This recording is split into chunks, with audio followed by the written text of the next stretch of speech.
नमस्कार मित्रांनो, सरळ स्टुडंट पोर्टलबाबत अत्यंत महत्त्वाची अपडेट, महत्त्वाची माहिती आपण आजच्या या व्हिडिओमध्ये बघणार आहोत।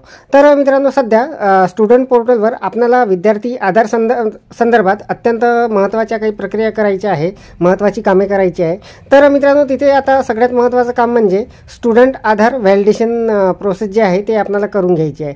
तर ते नेमकी कशी करायची याची स्टेप बाय स्टेप माहिती आपण आजच्या या व्हिडिओमध्ये सविस्तरपणे बघणार आहोत। तर नमस्कार, मी राज मेश्राम, मराठीशाळा.com या यूट्यूब चॅनलवर पुन्हा एकदा आपलं सहर्ष स्वागत आहे। मित्रांनो, स्टुडंट पोर्टलचा अत्यंत महत्त्वाचा व्हिडिओ असणार आहे। स्टुडंट पोर्टलवर आपण स्टुडंट आधार व्हॅलिडेशन कसं करायचं याची संपूर्ण प्रोसेस आपण स्टेप बाय स्टेप या व्हिडिओमध्ये बघणार आहोत। अत्यंत महत्त्वाचा व्हिडिओ होणार आहे, त्यामुळे व्हिडिओला स्किप न करता पूर्ण बघा। चॅनलवर जर नवीन असाल तर चॅनलला सबस्क्राइब करायला विसरू नका आणि व्हिडिओ जर आवडला तर व्हिडिओला लाईक व शेअर करा। चला तर मग सुरू करूया।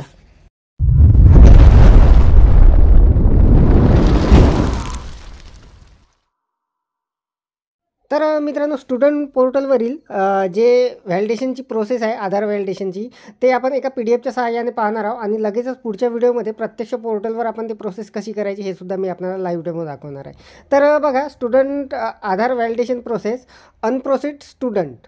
तर बघा, इथे संपूर्ण मुद्दे आपल्याला समजून घ्यायचे आहे। अगोदर अनप्रोसिड स्टुडंट म्हणजे काय असणार आहे, तर अनप्रोसिड स्टुडंट असे विद्यार्थी की जे आधारकडे पडताळणीसाठी पाठवण्यात आलेले नाहीत असे विद्यार्थी होय। शाळांनी या संकेतस्थळावर लॉग इन करावे, म्हणजे सरळ जे लॉग इन आहे।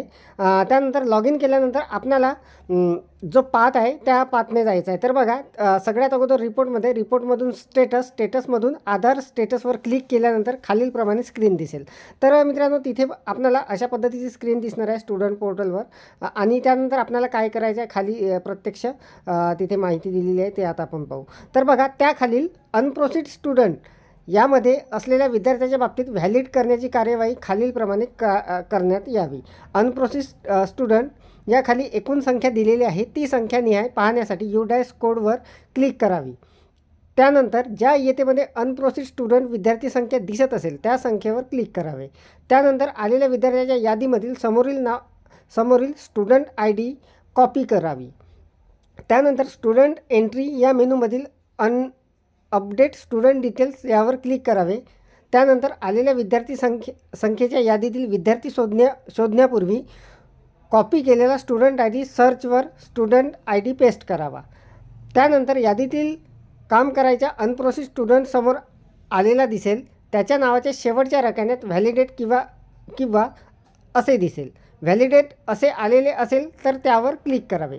त्यानंतर सदर विद्यार्थ्याची माहिती ऑनलाईन पद्धतीने UDICE यांच्याकडून तपासली जाते।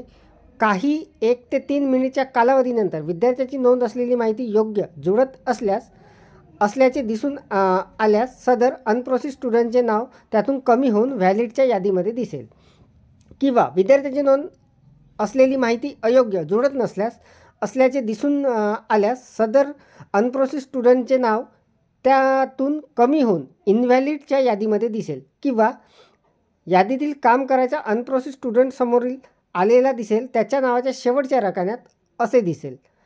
असे दिसल्यास त्याच्या अगोदरच्या रकान्यात असलेल्या व्ह्यू किंवा अपडेट यावर क्लिक करावे। त्यानंतर विद्यार्थ्याची पर्सनल डिटेल व आधार कार्ड डिटेल या 2 टेबलमधील माहिती नोंद केलेली आहे, ती आधार कार्ड समोर ठेवून दोन्ही टेबलमध्ये name, gender, date of birth ही माहिती सारखीच नोंद करावी व सेव्ह यावर क्लिक करावे। नोंद केलेली माहिती जुळत असल्यास काही वेळात व्हॅलिडेट बटन आलेले दिसेल, त्यानंतर त्यावर क्लिक करावे। पाहण्याची सुविधा खालीलप्रमाणे असणार आहे। विद्यार्थ्याची माहिती ऑनलाईन पद्धतीने UDICE यांच्याकडून तपासली जाते व 1 ते 3 मिनिटाच्या कालावधीनंतर विद्यार्थ्याची नोंद असलेली माहिती योग्य जुळत असल्यास दिसून आल्यास सदर अनप्रोसिड स्टुडंटचे नाव त्यातून कमी होऊन व्हॅलिडच्या यादीमध्ये दिसेल। किंवा विद्यार्थ्याची नोंद आलेली माहिती अयोग्य दिसून आल्यास सदर अनप्रोसिड स्टुडंटचे नाव त्यातून कमी होऊन इनव्हॅलिडच्या यादीमध्ये दिसेल। अशा प्रकारे अनप्रोसिड स्टुडंटवर कार्यवाही पूर्ण करून विद्यार्थी व्हॅलिड किंवा अनव्हॅलिडमध्ये जाईल। तर मित्रांनो, हे अत्यंत महत्त्वाची अपडेट असणार आहे। स्टुडंट आधार व्हॅलिडेशन प्रोसेस जी आहे ती आपल्याला त्या पोर्टलवर करायची आहे आणि त्याची जी पद्धत आहे ती याप्रमाणे असणार आहे। मित्रांनो, ही जी PDF आहे याची लिंक या व्हिडिओच्या डिस्क्रिप्शनमध्ये देण्यात आलेली आहे, तिथे जाऊन आपण आपलं हे काम अगदी सहजपणे करून घेऊ शकता। तसेच हे प्रत्यक्ष आपण कसं करणार आहोत याचा व्हिडिओ मी लगेचच या व्हिडिओनंतर टाकणार आहे, तो सुद्धा व्हिडिओ आपल्याला अत्यंत महत्त्वाचा असणार आहे।